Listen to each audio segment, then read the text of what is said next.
Hello hello hello, आवाज़ आ रही है ना? Hello hello.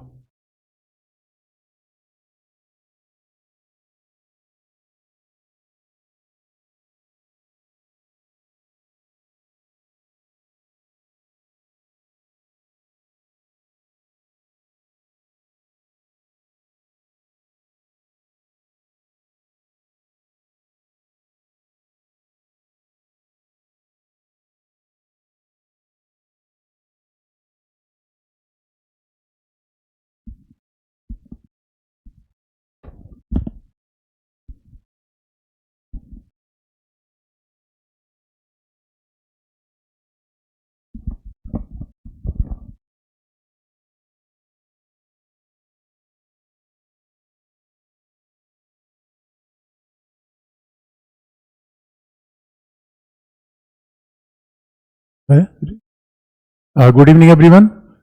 आज से फिर हम आईआर वाली क्लास शुरू कर देंगे। अब जरा बच्चों ये बताओ कि लास्ट में आईआर में कहाँ तक हुआ था। मुझे लगता है कि फॉरेन पॉलिसी में जो 90s और 90s के बाद चेंज है, शायद यहाँ तक हमने बताया था कि 90 के बाद फॉरेन पॉलिसी में चेंज क्या हुआ, यही बात हमें पढ़ना है। तो जरा मुझे, अरे बच्चों ये बता दो कि कहाँ तक लास्ट में हुआ था। मुझे लगता है कि जो फॉरेन पॉलिसी में,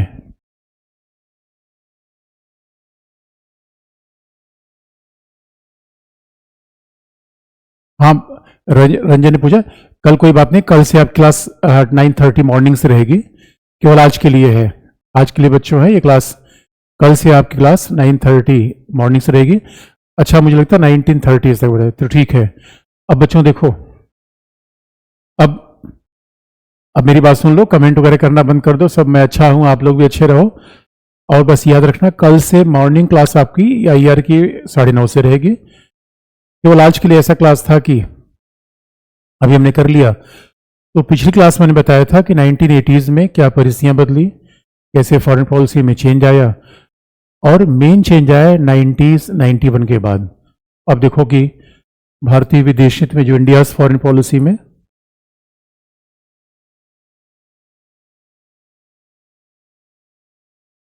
जो भारतीय विदेश नीति में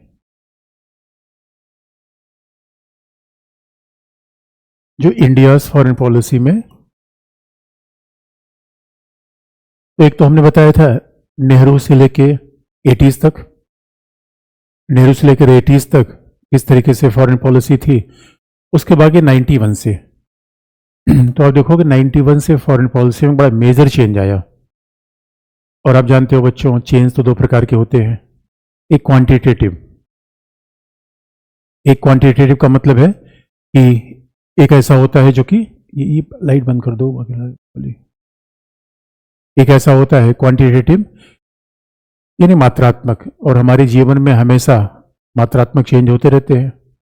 लेकिन जो दूसरा बड़ा चेंज होता है क्वालिटेटिव, यानी आप देखोगे जैसे कि अगर किसी का सिलेक्शन हो जाए तो ये लाइफ में क्वालिटेटिव चेंज है। अगर किसी का सिलेक्शन हो जाता है लाइफ में क्वालिटेटिव चेंज है। और अगर उसने एक एग्जाम दिया, दो एग्जाम दिया, ये सब क्वांटिटेटिव चेंज है। तो कई बार कहा जाता है कि 90s के बाद फॉरेन पॉलिसी में, 90s के बाद रियल चेंज आया। 90s के बाद तो हम कंपेयर कर दें कि कोल्ड वॉर के दौर में हमारी फॉरेन पॉलिसी कैसी थी। What was our foreign policy during cold war. तो आप जानते हो कोल्ड वॉर का मतलब है कि 1947 से लेकर 1990 तक, और मेजर चेंज आया आफ्टर 90s।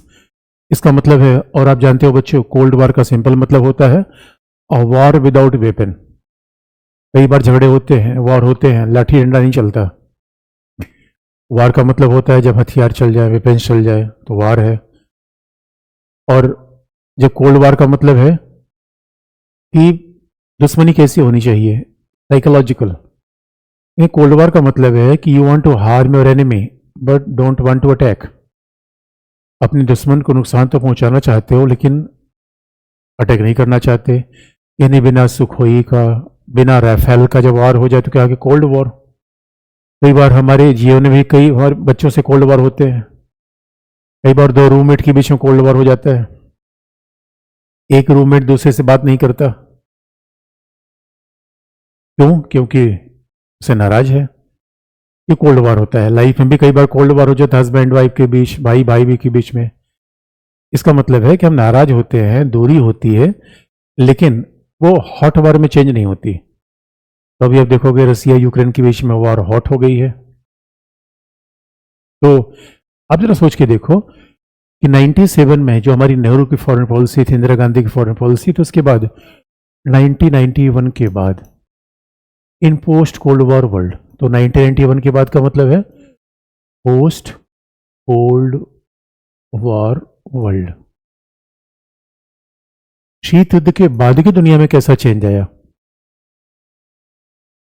91 के बाद पोस्ट कोल्ड वॉर वर्ल्ड में कैसा चेंज आया? ये बड़ा मेजर इशू है। और बच्चों अब हम कंपैरिजन कर लें, और सच मानिए 91 के बाद जो चेंज आया वो अभी चल रहा है।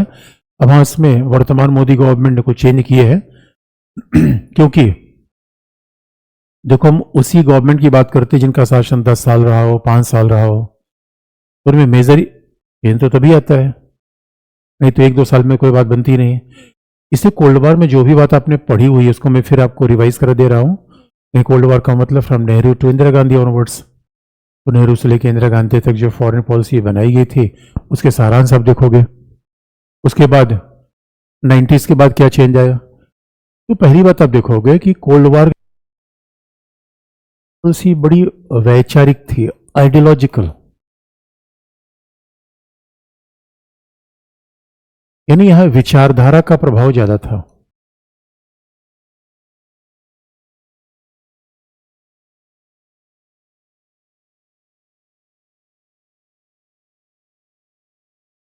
लेकिन अब देखते हो 90s के बाद फॉरेन पॉलिसी बड़ी प्रैग्मेटिक हो गई,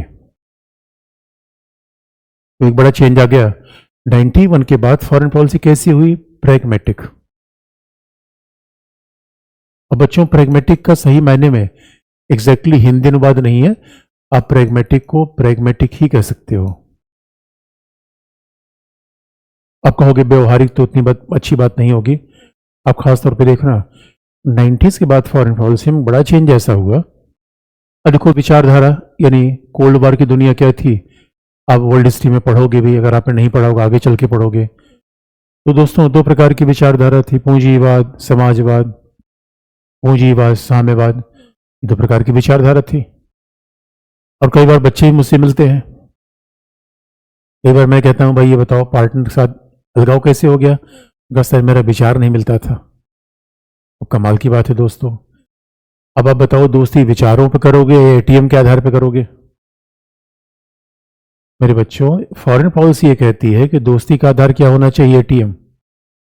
यानी विचार किससे मिलता है यार? बिला वजह भावनाओं कूड़े डालने के घूमते हो, और यही सब जवानी में गलतियां होती हैं। अरे मेरे बच्चों जरा सोच के देखो, विचारधारा, विचारधारा का मतलब कई बार हम विचारों से दुनिया चलाना चाहते हैं। अरे बच्चों विचारों से दुनिया नहीं चलती, दुनिया एटीएम चलती है, कार चलती है। तेरे यार दोस्ती उससे करो जिसके पास एटीएम हो, जिसके पास कार हो। अब विचारधारा की बात कर रहे हो। इसे कई बार दिल्ली बच्चे आते हैं तो बिहार का बच्चा बिहार के बच्चों को ढूंढता है, क्यों? विचार मिलता है। राजस्थान का बच्चा राजस्थान के ढूंढता है, क्यों? विचार मिलता है। अरे विचार लेकर क्या करोगे यार? आइडियोलॉजी।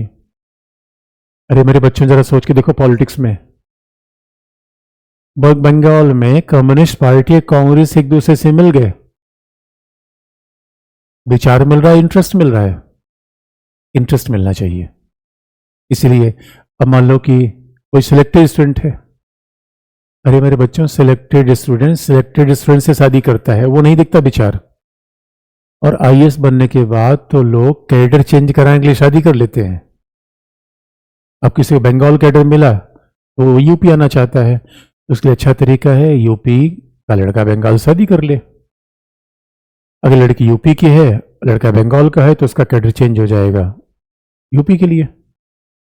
इसलिए मेरे बच्चों ये है प्रैग्मेटिक।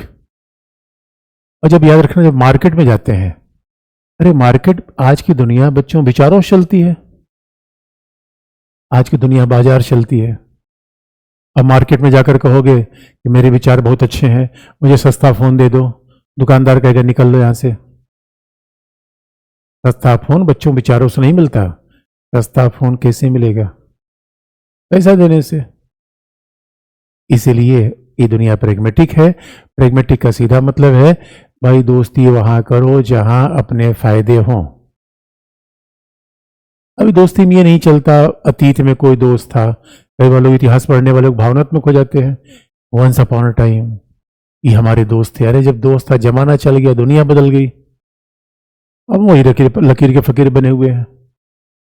इसलिए मेरे दोस्तों, nobody is permanent friend and nobody is permanent force and what is a permanent is national interest. न कोई स्थायी मित्र है, न कोई स्थायी शत्रु है। इसलिए अब आप देखोगे ये 90 के बाद सोवियत संघ के साथ दोस्ती क्यों थी? विचारधारा के आधार पे। चाइना के साथ दोस्ती नेहरू के विचारधारा के आधार पे। अरे नेहरू चाइना का सपोर्ट क्यों करते थे भाई? विचारधारा के आधार पे। क्यों? चीन सोशलिज्म, भारत सोशलिज्म, सोवियत संघ सोशलिज्म ना बच्चों। इसलिए जरा सोच के देखो, अब मामला अगर विचारधारा की बात है, अब जरा सोच के देखो, एक तरफ रसिया यूक्रेन के वॉर में, एक तरफ रसिया है, दूसरी तरफ यूक्रेन है।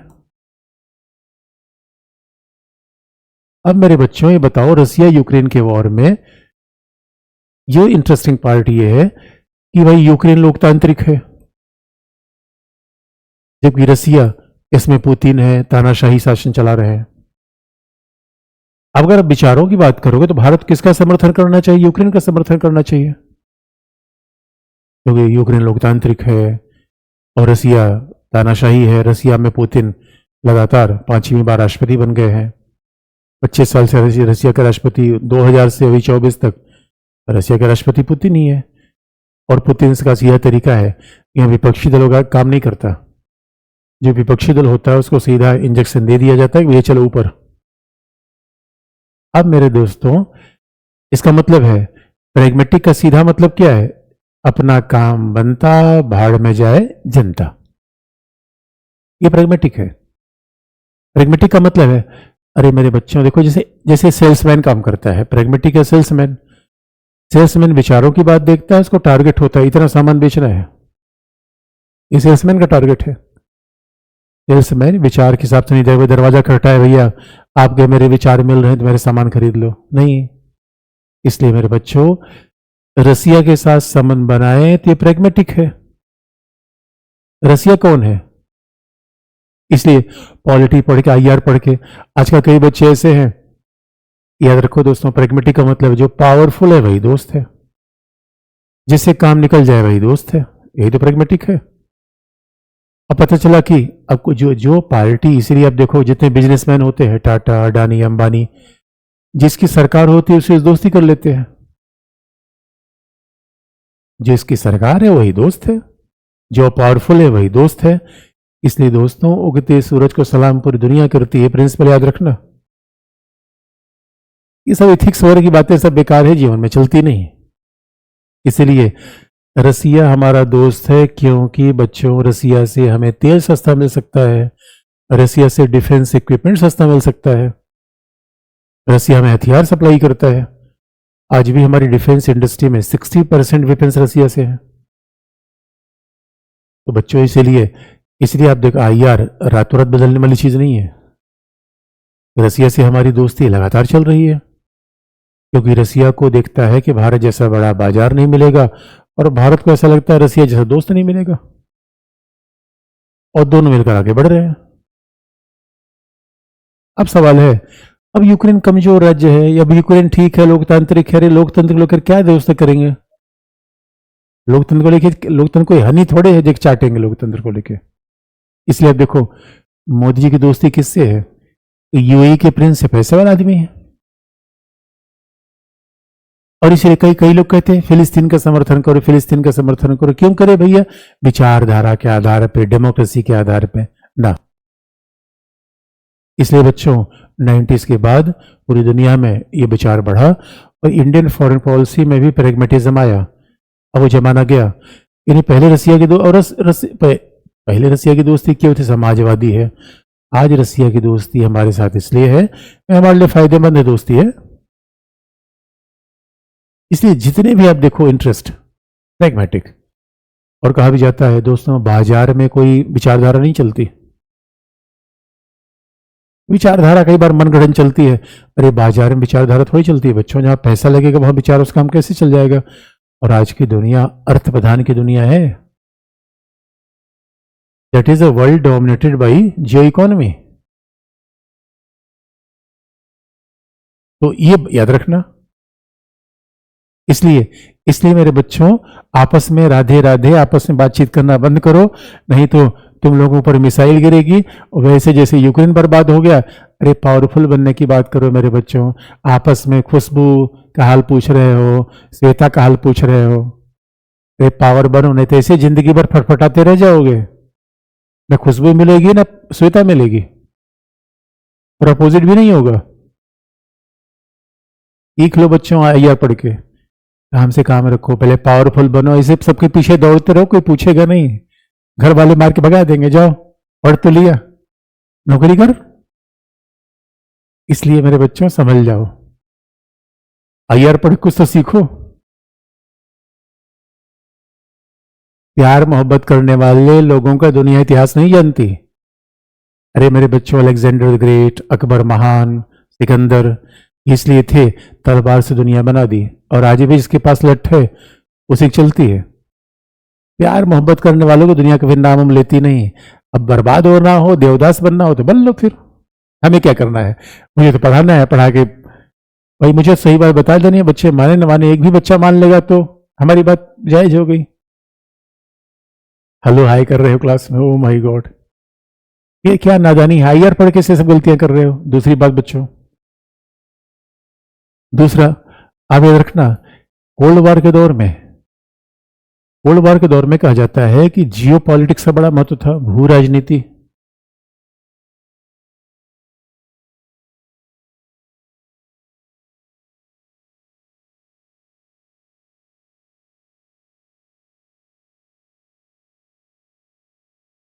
कोल्ड वार के दौर में जियो पॉलिटिक्स का महत्व था, भू राजनीति का। इसका मतलब है, अब देखो जियो पॉलिटिक्स बच्चों, भू और राजनीति यानी ज्योग्राफिकल फैक्टर कैसे पॉलिटिक्स को प्रभावित करते हैं, जियो पॉलिटिक्स से। अब ज्योग्राफिकल फैक्टर कैसे प्रभावित करते हैं? और बच्चों देखो, ज्योग्राफी तो हमारे रंग रूप को प्रभावित करती है। अलग अलग क्षेत्रों में रहने वाले लोगों के आकार अलग अलग होते हैं। इसलिए 90 के दौर में कोल्ड वार की दुनिया थी जहां जियो पॉलिटिक्स का। अब भौगोलिक कारक क्या होंगे? यानी इंपैक्ट ओवर फॉरेन पॉलिसी। इसका इंपैक्ट ज्योग्राफिकल फैक्टर का। तो ज्योग्राफिकल फैक्टर क्या है भाई? देखो जियो पॉलिटिक्स क्या है कि भूभाग आपके लिए बहुत महत्वपूर्ण है। इसलिए भूभाग कैसा होना चाहिए? नदी किनारे का भूभाग कैसा होना चाहिए? अब पहाड़ के ऊपर भूभाग कैसा होना चाहिए? समुद्र। इसलिए आप देखोगे जियो पॉलिटिक्स है buffer state, land lock state. तो पुराने जमाने में जमीन के लिए बड़ी लड़ाइयां होती थी। जमीन के लिए बड़ी लड़ाइयां होती थी क्योंकि दो महाशक्तियों के बीच स्थित एक बफर स्टेट, नेपाल भूटान। जियो पॉलिटिक्स दो महाशक्तियों के बीच में स्थित होगा, जैसे दो मोटे ताजे ट्रक के बीच में एक छोटी सी स्कूटर आ जाए। तो भारत और चाइना क्या है? महाबली है। एक रे मिस्टीरियो, दूसरा जॉन सीना, उसके बीच में फंस गया राजपाल यादव। ये बफर स्टेट है। और लैंडलॉक स्टेट का मतलब है जिस राज्य का भूभाग समुद्र से नहीं मिलता। और बच्चों, समुद्र से नहीं मिलता तो आप याद रखो, ना मछली मिलेगी, ना व्यापार मिलेगा, ना सुरक्षा होगी। तो कहा जाता है, इसीलिए आप देखोगे दुनिया में, इसलिए सियाचिन का महत्व क्या है? जियो पॉलिटिक्स। अब देखोगे कि नेपाल जिस भूभाग पे दावा कर रहा है उसका भौगोलिक महत्व बहुत ज्यादा है, फॉरेन पॉलिसी प्रभाव पड़ेगा। तो भाई फॉरेन यानी लोगों की कदकाठी भूभाग से प्रभावित होती है तो सरकार की नीति प्रभावित होगी। इसलिए आप देखोगे कोल्ड वार में जियो पॉलिटिक्स का महत्व बहुत ज्यादा था। लेकिन पोस्ट कोल्ड वार वर्ल्ड में क्या हुआ? अर्थव्यवस्था इकोनॉमी, बाजार, निवेश,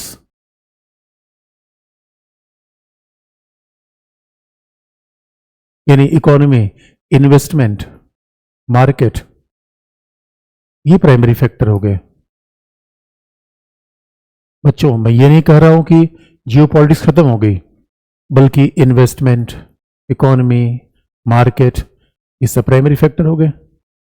और जियोपॉलिटिक्स का मतलब गांव के लोग देखो, गांव के लोग क्या कहते हैं, मौके की जमीन, यानी अगर आपके घर के तरफ आने का रास्ता दूसरे की जमीन से होके आ रहा है, आप समझ लो जब वो चाहेगा आपका रास्ता बंद कर देगा। जियोपॉलिटिक्स है ये। इसलिए लोग क्या कहते हैं, घर ऐसी जगह बनवाते हैं जहां रास्ता मिले। और जो लैंड लॉक होता है बेचारा भूटान जाने के लिए भारत पर निर्भर है। इसे देखा अफगानिस्तान की बड़ी समस्या है। अफगानिस्तान या तो पाकिस्तान होके निकले या ईरान होके निकले, ये जियोपॉलिटिक्स है। इसलिए आप देखोगे परंपरागत रूप में जमीनों के लिए बड़े झगड़े होते थे, लेकिन दुनिया बदली। अब बच्चों जमीन ही लेकर क्या करोगे, एटीएम, टेक्नोलॉजी, इन्वेस्टमेंट, आज तो शेयर बाजार की दुनिया है। इसलिए आप देखोगे 1991 में इन्हीं चेंज के कारण इंडिया की फॉरेन पॉलिसी में क्या हुआ, यहां हमने समाजवाद की नीति अपना रखी थी, यहां क्या अपना लिया, उदारवाद। इसलिए मनमोहन सिंह ने क्या नीति अपनाया, उदारीकरण, बाजारीकरण। और उदारीकरण बाजारीकरण नीति अपनाओगे बच्चों, अब हमें क्या, निवेश चाहिए, हमारा निर्यात बाहर की दुनिया में हमें वो चाहिए। इसलिए जैसे जैसे उदारीकरण, निजीकरण अपनाते गए हम, भारत का आकार बाजार के रूप में बढ़ने लगा। और बच्चों जरा सोच के देखो, जैसे हमारा आकार बाजार के रूप में बढ़ा, तभी से पूरी दुनिया का हमारा महत्व बढ़ने लगा। आज की दुनिया में किसी को भी भारतीय बाजार की आवश्यकता है। 91 के बाद हमारी अर्थव्यवस्था कैसी थी, सोशलिज्म वाली। 91 के पहले हमारी अर्थव्यवस्था में समाजवाद का बड़ा प्रभाव था। लेकिन आप देखोगे 91 के बाद क्या हुआ, जैसे बाजार इकोनॉमी को हमने इंपॉर्टेंस दिया, भारत एक बड़े बाजार के रूप में रहा। और आज के रूप में देखोगे दुनिया हथियारों का सबसे बड़ा बाजार इंडिया, सबसे बड़ा डिफेंस का मार्केट इंडिया, सबसे बड़ा मोबाइल का मार्केट इंडिया, सबसे बड़ा स्टूडेंट मार्केट इंडिया, सबसे बड़ा यूट्यूब का मार्केट इंडिया, सबसे बड़ा कार का बाजार इंडिया, सबसे बड़ा फ्रिज का बाजार, टीवी का बाजार, यानी मार्केट। अब सवाल इसीलिए अमेरिका कह रहा है कि हमारे हथियार ले लो, रसिया कह रहा है हमारे हथियार ले लो। इसलिए बच्चों ऐसा नहीं दुनिया का दिल बदल गया हमारे प्रति, हमारे पर दुनिया का दिल नहीं बदला है, दुनिया का अप्रोच वैसा ही रहा है। अब ये तो जब हम, इसलिए याद रखो, जब अपने पावरफुल बने होगे दुनिया आपके पीछे चलेगी। इसे कनाडा, अभी हमने ठास के कनाडा को रख दिया, कनाडा बहुत चूचोपड़ कर रहा था, हमको चुप, बेकार की बात करता है। फिनलैंड, स्वीडन, अरे अमेरिका की आबादी 30 करोड़ है बच्चों। अमेरिका तो उत्तर प्रदेश बिहार को मिला दिया, जो पार नहीं पाएगा। इतना बड़ा बाजार है, पूरी दुनिया इस बाजार को लेना चाहती है। इसलिए हमारा एक राइज महाशक्ति रूप में बढ़ना शुरू हुआ। अरे बच्चों भारत का हुआ पहले से बड़ा था। India is one of the oldest civilization in the world. हमारा बाजार पहले से बड़ा था, हम दुनिया की बड़ी सभ्यता पहले से थे, लेकिन मिसिंग क्या था, बाजार। इसलिए अब यूएई क्यों बार बार आना चाहता है, तेल बेचने। इसलिए मेरे बच्चों यूएई, सऊदी अरेबिया, सबका अप्रोच इंडिया के ऊपर चेंज हो गया। पहले सऊदी अरेबिया पाकिस्तान का समर्थन करता था, बस ध्यान सुनो बच्चों, क्यों, क्योंकि पाकिस्तान के पास और कोई विचारधारा होती नहीं। पाकिस्तान जिन भी देशों के साथ मिलता है बस कहता है भाई हम भी इस्लामी, तुम भी इस्लामी। यूएई ने कहा चुप कर, एक पौवा तेल खरीद नहीं सकता, हम भी इस्लामी, तुम भी इस्लामी। अरे धर्म से चलेगा मामला, इकोनॉमी से। इसलिए बच्चों आज के डेट में यूएई, सऊदी अरेबिया या भारत के बाजार के प्रति आकर्षित है। इसलिए ऐसा नहीं कि यूएई अचानक इंडिया का सपोर्ट करने लगा, ये दोस्तों बढ़ता हुआ बाजार है, ये बढ़ता हुआ बाजार है। और जब बाजार बढ़ेगा तो आज पूरी दुनिया, यूएई कह रहा हम हमारा तेल ले लो यार, रसिया से तेल ले रहे हैं, तो सऊदी अरेबिया कह रहा भाई हमारा तेल कब लोगे, ईरान कह रहा भाई ये बताओ हमसे कब तेल खरीदोगे। हमने कहा भाई एक ही दिल है, किसको किसको दे दें। तो लोगों ने कहा दिल मत दो, बाजार दो। हमने कहा बाजार भी छोटा ही है, कहां कहां से तेल मंगाए। ये बड़ी इंटरेस्टिंग बात है। इसलिए मेरे बच्चों, अब देखो बाजार के हिसाब से चीजें बढ़ने लगी, बाजार के हिसाब से चीज बढ़ने लगी, इकोनॉमी धंधना के बढ़ी, उसके बाद सब लोग इधर आगे बढ़ने लगे। अब सवाल ये है, अब सवाल मेरे बच्चों ये है, आज की डेट में यही बात, इसे 91 के बाद आप देखो फॉरेन पॉलिसी में इसी ट्रेंड पर आगे बढ़ रहे हैं। आज startup India, make in India, यानी ये जो बाजार उदारीकरण जैसे हमने अपनाया, इंडिया आज थर्ड लार्जेस्ट इकोनॉमी बन गई बच्चों। अब इंडिया ने स्लोगन विकसित Bharat, third largest economy, sorry fifth largest economy बनी है, थर्ड लार्जेस्ट का टारगेट है। यानी अब जरा सोच के देखो, हमने एम्बिशन बदल दिया, क्योंकि बच्चों अगर जेब में ठंडी नहीं रहेगा नेतागिरी नहीं चलेगी। गुट निरपेक्षता कहते जाओ, गुट निरपेक्षता से फॉरेन पॉलिसी चल जाएगी। आप ऐसे लेके दौड़ो, अच्छा पूरे गांव में, अरे मेरे बच्चों पूरे गांव के लोगों को इकट्ठा करने कौन सा तरीका है? क्या करके दौड़ोगे? मैं गांव का बड़ा अच्छा बच्चा हूं, गांव में शांति लाना चाहता हूं, ये क्या गांव वालों को इकट्ठा करोगे, या सीधे 100-200 रुपए दे दो, कुछ पन्नी पिला दो, किसी को मुर्गा खिला दो, पूरा पूरा बाजार आपके साथ घूमेगा। नेता देख रहे हो कैसे पैसे चल दे दे के वोट ले लेते हैं, और हमारे बच्चे बाजार में लाते हैं, हालचाल पूछ रहे हैं। ये याद रखना बच्चों, इसलिए हमने फॉरेन पॉलिसी बदल दी, मामला दंदना के आगे बढ़ा। अब तो आप देख रहे हो कि हम सोच रहे हैं कि भारत दुनिया का बाजार हो जाए, हमारा टारगेट ये है विकसित देश बने, और हमारे पास वो क्षमता भी है, क्या युवाओं की जनसंख्या। तीसरी बात देखो बच्चों, शीत युद्ध के दौरान में हम शांतिपूर्ण सहअस्तित्व की बात करते थे, और हमने कह रखा था भाई देखो, अब शांतिपूर्ण सहअस्तित्व की बात करें तो हथियार क्या लें, हमने सोचा था हथियार क्या लें। तो यहां पे आप देखोगे हमारी फॉरेन पॉलिसी में परमाणु हथियार या परमाणु शक्ति के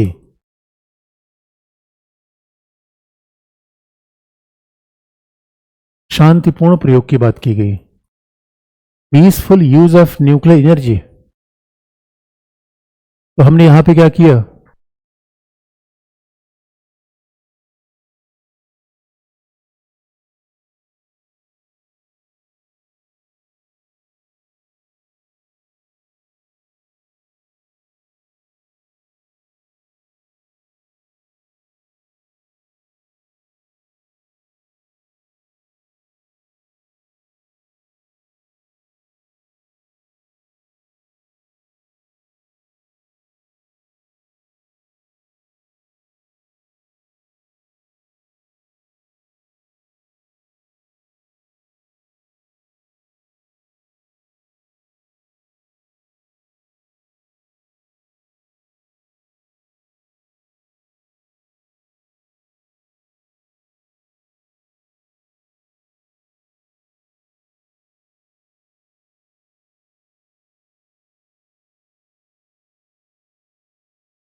बंदूक लेना चाहता है,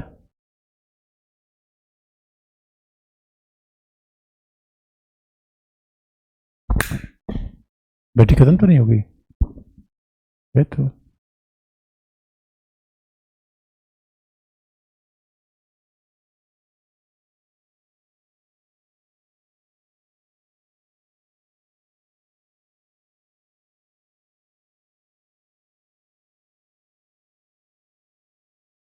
हेलो हेलो, आवाज आ रही है?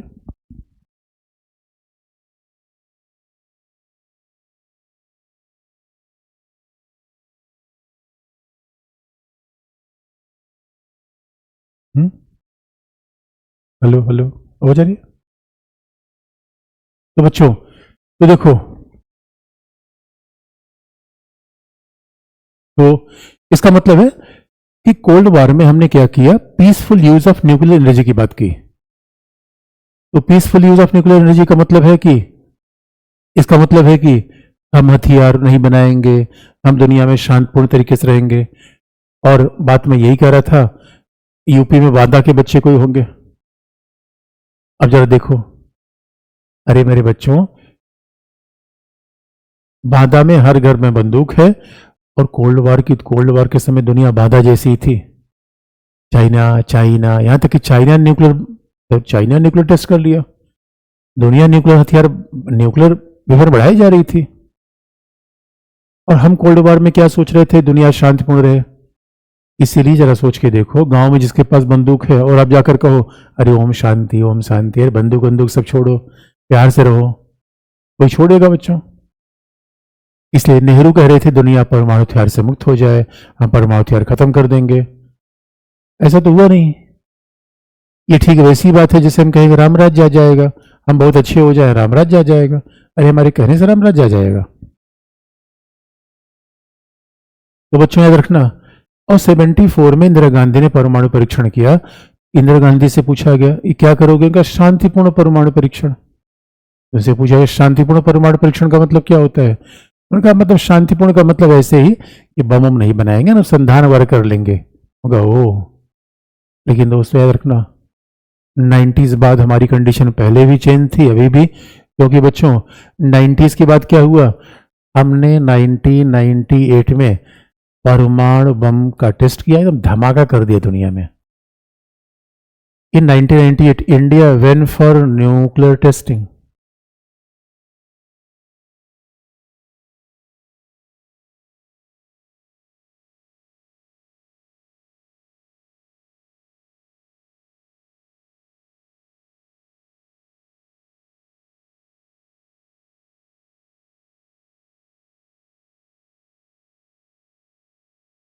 और न्यूक्लियर, और इसलिए दोस्तों इट वॉज ग्रेटली फॉरवर्ड 1998 में। और याद रखना चेंजेस है फॉरेन पॉलिसी में। आप देखोगे विचारधारा वाली नीति प्रैग्मेटिक हो गई, समाजवादी नीति उदारीकरण की हो गई। इन सबको पॉइंट नोट कर लेना बच्चे, और यही तो आज भी चल रहा है। ये सच मानो फॉरेन पॉलिसी में यही टेंडेंसी आज तक चल रही है। इसे 91 एक माइलस्टोन है। तो 98 में परमाणु परीक्षण हमने किया। क्यों परमाणु परीक्षण किया?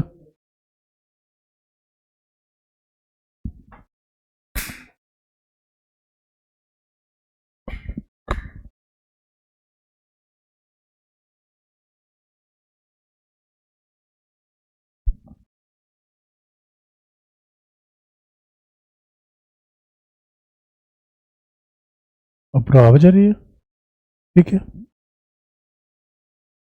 तो 1998 में हमने परमाणु परीक्षण किया।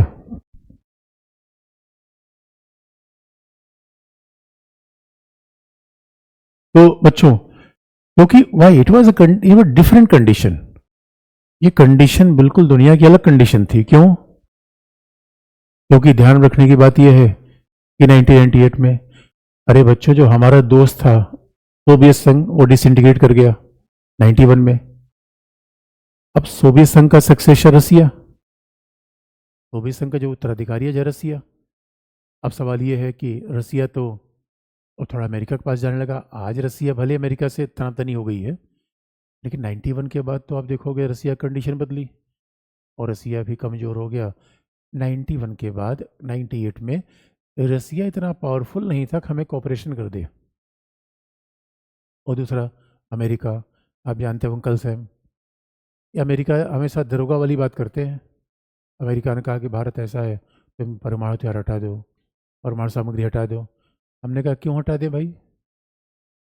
हमने क्यों हटा दें? हमने कहा इसलिए दुनिया में शांति फैलानी है। हमने कहा हमने शांति कोई गारंटी ले रखी है? कमाल की बात है। अरे मेरे बच्चों, चाइना और पाकिस्तान हमारे बगल में बम लेके बैठे हुए हैं। बात ध्यान सुनने की बच्चों, 98 में हमने पहले परमाणु परीक्षण किया, लेकिन सच में पाकिस्तान के ने परमाणु बम पहले बना लिया था। नहीं तो ऐसा क्या था कि हमने परमाणु परीक्षण किया और पाकिस्तान ने तत्काल परमाणु परीक्षण कर दिया। अब जरा सोच के देखो, चाइना की दुश्मनी, पाकिस्तान हमसे दुश्मनी की बात कर रहा है, और उतने पर हम शांति की बात कर दें, और हम ये कह दें दुनिया से परमाणु हथियार खत्म कर देंगे। ये बच्चों रोमांसिज्म होगा, जो सही बात नहीं होगी। इससे दुनिया चलेगी नहीं। ये दुनिया के लिए ये बात ठीक नहीं है। इसलिए हमने कहा भाई देखो, इसका मतलब है आज भी जो कंडीशन है, यानी जरा सोच के देखो, India is facing a unique threat. हम एक ऐसा खतरा झेल रहे हैं, सच मानो कि वो दुनिया में भाई दो हमारे पड़ोसी हैं, दोनों के साथ हमारा झगड़ा है, दोनों के पास परमाणु बम है, और ऐसे कंडीशन में हम ये कह दें,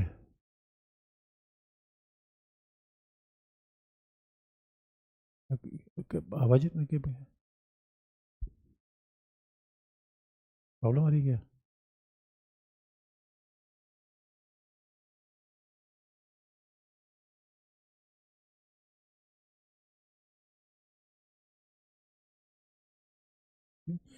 तो ऐसे अब ऐसे कंडीशन में ये कह दे कि अगर हम परमाणु हथियार नहीं करेंगे, अरे बच्चों 98 के बाद क्या हमारे पास ऑप्शन था? पहला, अमेरिका के पीछे चल दे, और जापान साउथ कोरिया जैसे राज्यों की सहायता, राज्यों जरा हो जाए, भाई अंकल से आप हमारी सहायता कर दो। दूसरा है तो हम करें ऐसा काम कि गांधी बाबा के रास्ते पे चल जाएं, परमाणु हथियार को खत्म कर दे। और तीसरा रास्ता ये था कि वेंट फॉर न्यूक्लियर टेस्टिंग, और हम परमाणु परीक्षण करें, और जो भी हमारे तरफ प्रतिबंध होगा वो हम देखेंगे। और ऐसा हमने किया बच्चों। It was a great leap forward. तो बच्चे कह रहे वॉइस सही नहीं आ रही है।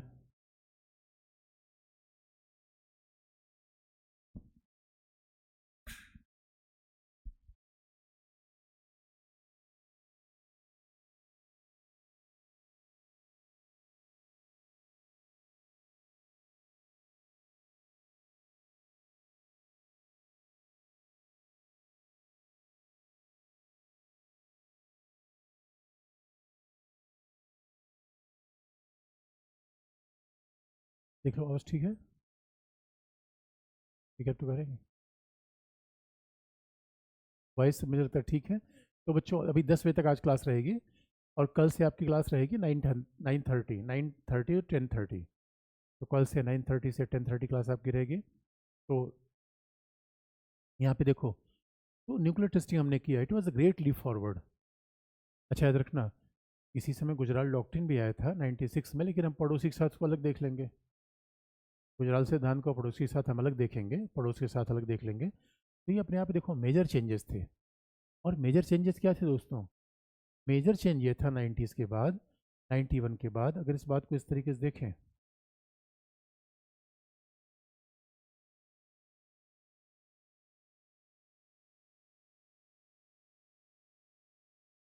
1947 से लेकर 1990 तक, अब देखो, अगर अगर इस बात को जरा देखो, तो हम क्या थे? एक उपनिवेशवादी देश थे, उत्तर उपनिवेशवादी, पोस्ट कॉलोनियल नेशन। हमने क्या अपनी पहचान बना रखी थी? A leader of developing country, विकासशील देशों का नेता।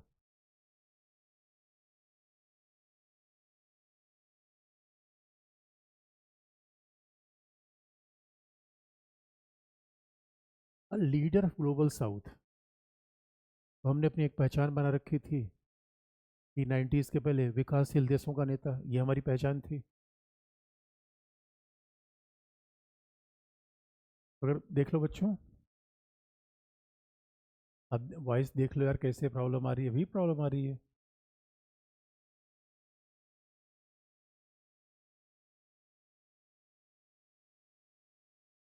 आवाज़ सुनाई नहीं दे रही है?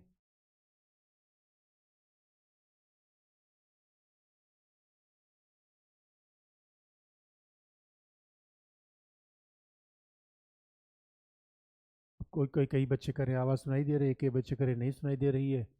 तो बताओ क्या है बच्चों? क्लियर है, बहुत स्लो है? अरे कहीं अगर सुन लो बच्चों तो अगर अच्छा ठीक है, तो थोड़ा सा आज आज देख लो, फिर कल मॉर्निंग रहेगा तो कई बार शाम को स्टाफ भी नहीं रहता। तो कहने का मतलब है, इंडिया की फॉरेन पॉलिसी में 90s के बाद क्या हुआ, 91 के बाद अगर आप देखोगे इन पोस्ट कोल्ड वॉर वर्ल्ड, तो एक बड़ा चेंज आया। अब हमने विकासशील देश में देखो, विकासशील देश के साथ आज भी हमारा रिलेशन है, विकासशील देश के साथ रिलेशन तो ही है, लेकिन एक बड़ा चेंज ये आया। अब हम क्या कर रहे हैं, now India want to project itself as a major power. अब हम कह रहे हैं भैया हम महाशक्ति हैं।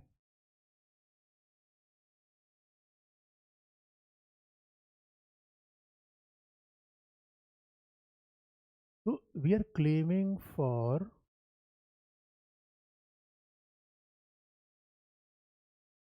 Status of a major power.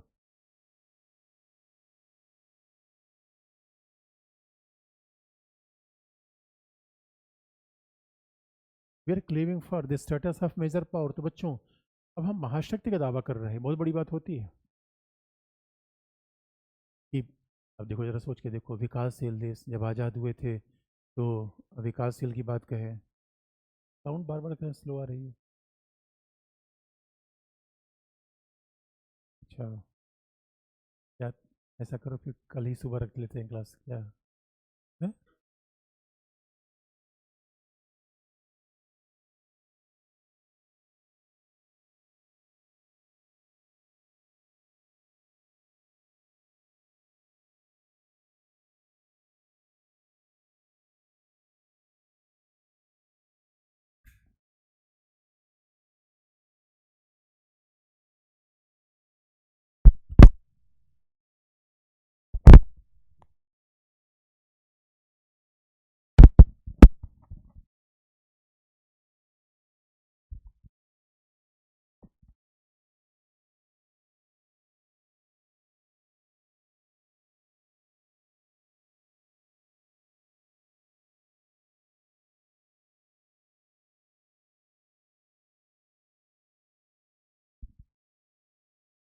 आवाज आ रही है? अब देखो,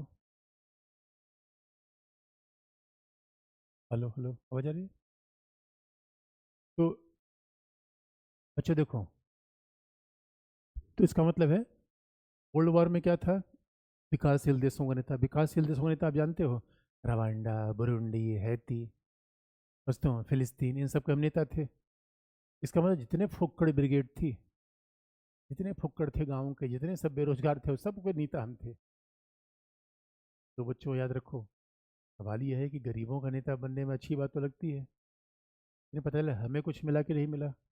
और आप कहोगे इसका मतलब आज हम विकासशील देशों के साथ नहीं बच्चों हैं, लेकिन आप देखोगे आज हम महाशक्ति का दावा, we want to claim a major power, और दोस्तों वैसे भी है। जरा सोच के देखो, टेरिटरी के रूप में, भूभाग के रूप में, इकोनॉमी के रूप में, सैनिक ताकत के रूप में, और दुनिया में यूनाइटेड नेशन मेंबर 193 हैं।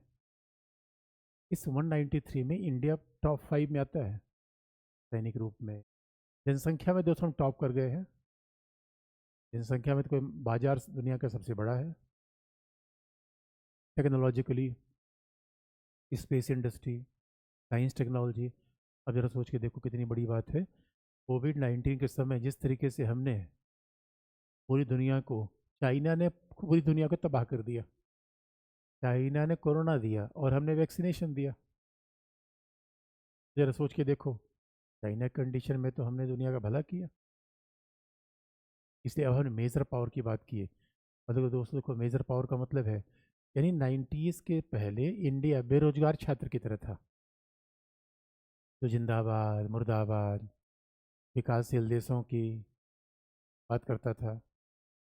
लेकिन इधर क्या हुआ, अब इधर हम सेलेक्ट हो गए। अब इधर सेलेक्टेड के बाद, उसके बाद तो महाशक्ति की बात आ गई,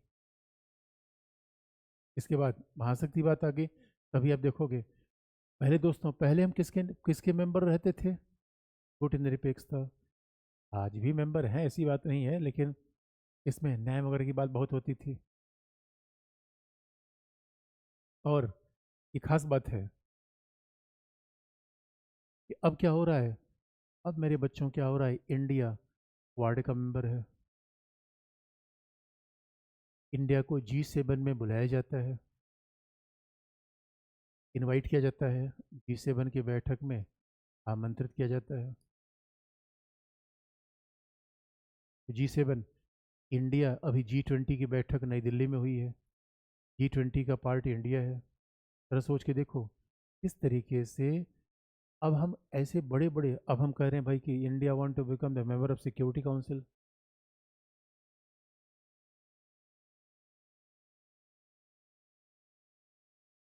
अब ऐसा ना, ये छोड़ दो आज के लिए क्लास, फिर कल करते हैं, ठीक है?